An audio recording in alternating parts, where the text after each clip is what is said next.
ধূপগুড়িতে আবার বাংলাদেশি জনপ্রতিনিধি পঞ্চায়েত সমিতির সদস্যের বিরুদ্ধে অভিযোগ তৃণমূল নেতারই। অনুপ্রবেশের পর 2007-এ ভুয়ো পরিচয় এপি। এখানেই শেষ নয়, 2023-এ ভোটের টিকিটের লড়াই। তৃণমূল নেতা ঠিক কি অভিযোগ আগে শোনাই আপনাদের। আমি ডিএমকে করেছি, ধূপগুড়ি ব্লক ডিপার্টমেন্টে করেছি। মানে বলছি যে ইনি যখন এখানে এলেন সেটা কোন সাল? 2007 সালে এসছে। তারপর 2023 সালে উনি পঞ্চায়েত সমিতি মেম্বার হয়ে আসলেন। আমাদের কারো সমর্থন ছিল না, সেটা উপর থেকে হয়ে আসছে নামটা ওনার। ওখানে নাম কিভাবে উঠলো ভোটার লিস্টে? সেটা উনি কিভাবে ম্যানেজ করছে সেটা ওনার বলা হচ্ছে পার্সোনাল ব্যাপার। উনি যদি সেটা প্রমাণিত করতে পারে যে উনি এদেশের নাগরিক, ওনার ভোটার তালিকায় থাকবে নাম। উনি কি এখানে বাড়িঘর বানিয়েছেন, জায়গা কিনে? বাড়িঘর জায়গা কিনে নেই, একজনের জায়গায় আছে।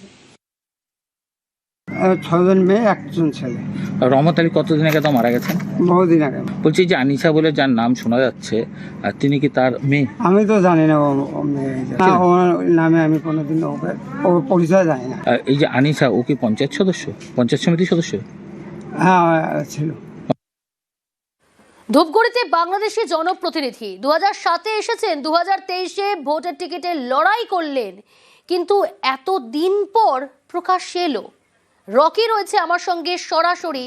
রকি, ধূপগুড়িতে আবার বাংলাদেশি জনপ্রতিনিধি 2023-এ ভোটের টিকিটে লড়াই করলেন, এতদিন প্রকাশ্যে এলো না?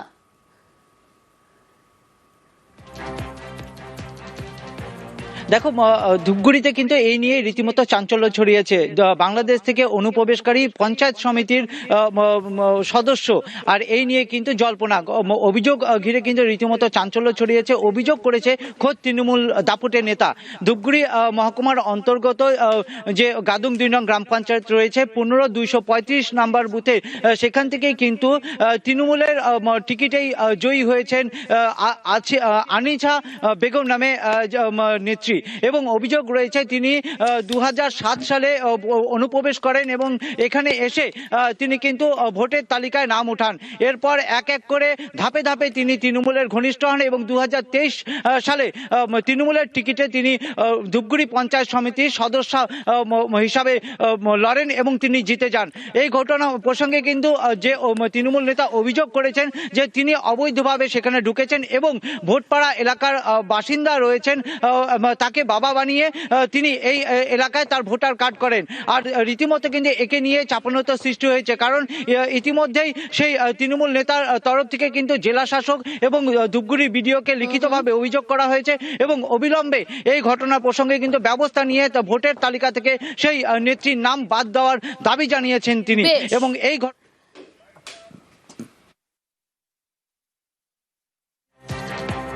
এসআইআর করতে দেব না, এই তার কারণ হচ্ছে এগুলো। তৃণমূলের জনপ্রতিনিধি বাংলাদেশ থেকে এসে তিনি এখানে নাগরিকই নন, এখানে তার নাম উঠিয়ে তিনি এখানকার জনপ্রতিনিধি হয়েছে এবং তার বিরুদ্ধে সেই এলাকার সংশ্লিষ্ট এলাকার নাগরিকরা তার বিরুদ্ধে অভিযোগ করছে এবং তার পরিবারও অস্বীকার করেছে যে এরকম তার কোনো বোন নেই। তো স্বাভাবিকভাবেই তৃণমূল কংগ্রেস বিএলওকে প্রেশার দিয়ে, বিএলওকে চাপ দিয়ে এই ধরনের লিঙ্কেজ তারা তৈরি করছেন। অনুপ্রবেশকারী যাদের নামটাই নেই, যারা অবৈধভাবে এখানে অন্য কাউকে বাবা লিঙ্কেজ দিয়ে নাম তুলেছে, এবং তাদের বিরুদ্ধে তো আইনানুগ ব্যবস্থা নেওয়া উচিত। কখনো এসআইআর বাধা দিয়ে তাহলে এত সুস্থভাবে হতো না। এটা টোটালটাই প্রশাসনিক বিষয় এবং প্রশাসন সেটা পুরো বিষয়টা দেখবে। এর মধ্যে তৃণমূল বিজেপি কোনো জড়িত ব্যাপার নেই। দায়িত্ব নিয়ে এসআইআর যাতে সুন্দরভাবে সেটা কিন্তু করেছে। আমাদের দাবি তো একটাই ছিল যে বৈধ ভোট না কাটা হয়। না, আপনারা কি জানতেন না উনি বাংলাদেশী? তাহলে আমাদের তো এগুলো, আমরা তো কিছু দেখিনি, তার কাছে তো ভোটার কার্ড আছে, সব দায়িত্ব নিয়ে দেখাচ্ছে, প্রশাসন পুরোটাই দেখবে। যদি সত্যি প্রমাণিত হয় তাহলে তখন আমরা দেখবো বিষয়টা কি আছে। বলছি আনিসা, আপনার কি মেয়ে হয়? না, আমার মেয়ে হয় না। আপনার কয় ছেলে মেয়ে? আমার ছেলে একটাই, 6টা বেটি। 6টা বেটি? সবার বিয়ে হয়ে গেছে? বলছি রহমত আলীকে আনিসা বাবা বানিয়েছিল ভোটার লিস্টে নাম তোলার সময়, ও কি সত্যিকারে আপনাদের মেয়ে? না না না না না না, আপনাদের মেয়ে নয়? না। তাহলে যে নামটা উঠেছে তাহলে তো মানে এটা একটা ভুল। হ্যাঁ, ওটা ভুল, আমার ওটা বেটি না। আলিপুরদুয়ার 1 নম্বর ব্লকের জুনিয়র হাই স্কুলে বিক্ষোভ। কেন বিক্ষোভ? তালা ঝুলিয়ে বিক্ষোভ দেখালেন অভিভাবকরা। দেখুন, তালা ঝুলিয়ে দেওয়া হয়েছে স্কুল গেটে। কেন জানেন? কারণ স্কুলের ভিতরে আবর্জনা স্তূপ। আগাছায় ভর্তি। এখানেই শেষ নয়, একের পর এক অভিযোগ করছেন অভিভাবকরা। কি কি অভিযোগ অভিভাবকদের, কেন তারা তালা ঝুলিয়ে দিলেন আজ স্কুলে, ডিটেল জানাবে রাজকুমার রয়েছে আমার সঙ্গে সরাসরি। রাজকুমার, কি কারণে অভিভাবকরা এতটা ক্ষুব্ধ হলেন আর তালাও ঝুলিয়ে দিলেন, তারা বিক্ষোভ প্রদর্শন করলেন?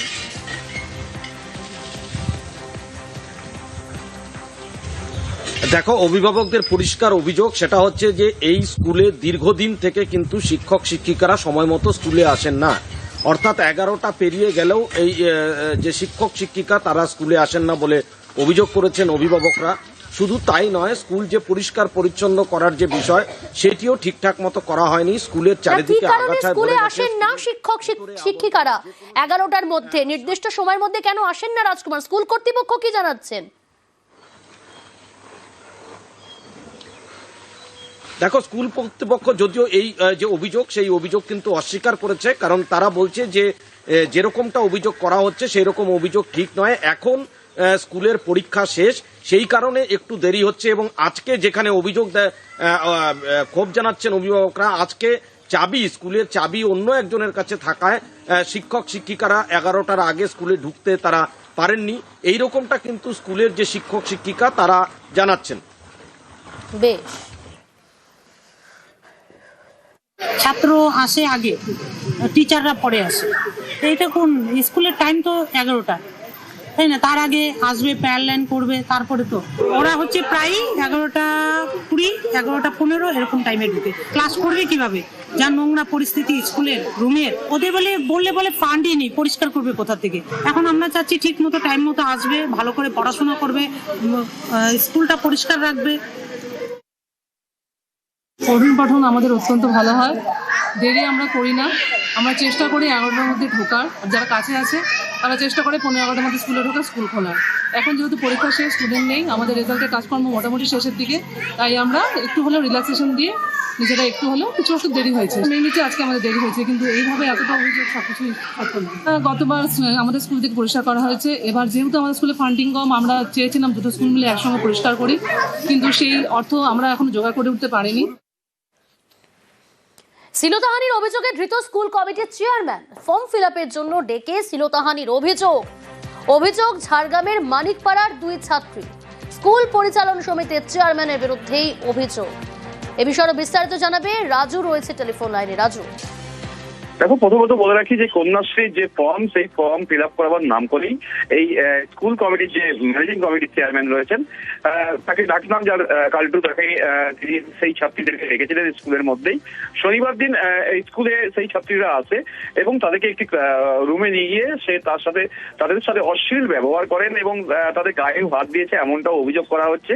সেক্ষেত্রে সেই অভিযোগের ভিত্তিতেই সেই 2 নাবালিকা তার পরিবারকে জানায় এবং পরিবার প্রথমে মানিকপাড়া ফাঁড়ি এবং পরবর্তী ক্ষেত্রে ঝাড়গ্রাম ওমেন থানাতে, মহিলা থানাতে লিখিত অভিযোগ দায়ের করে এবং অভিযোগের পরেই পুলিশ তড়িঘড়ি তদন্ত শুরু করে এবং গতকালই এই ধৃত যে চেয়ারম্যান রয়েছেন এই ম্যানেজিং কমিটির, তাকে গ্রেপ্তার করা হয় এবং আজ তাকে ঝাড়গ্রাম আদালতে নিয়ে এসে পেশ করা হয়েছে। ইতিমধ্যে এই ঘটনাকে কেন্দ্র করে এলাকায় যেমন উত্তেজনা রয়েছে, ঠিক তেমনই আবার বিভিন্ন রাজনৈতিক দলের তরফ থেকে যাতে এই ধরনের ঘটনা না ঘটে তার জন্য বিক্ষোভ ও ডেপুটেশন দেওয়া হচ্ছে।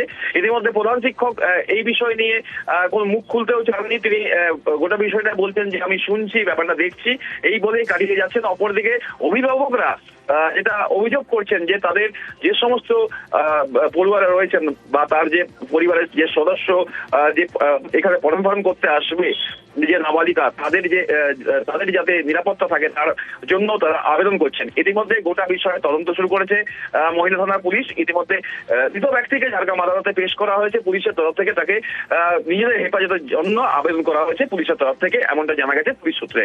বেশ।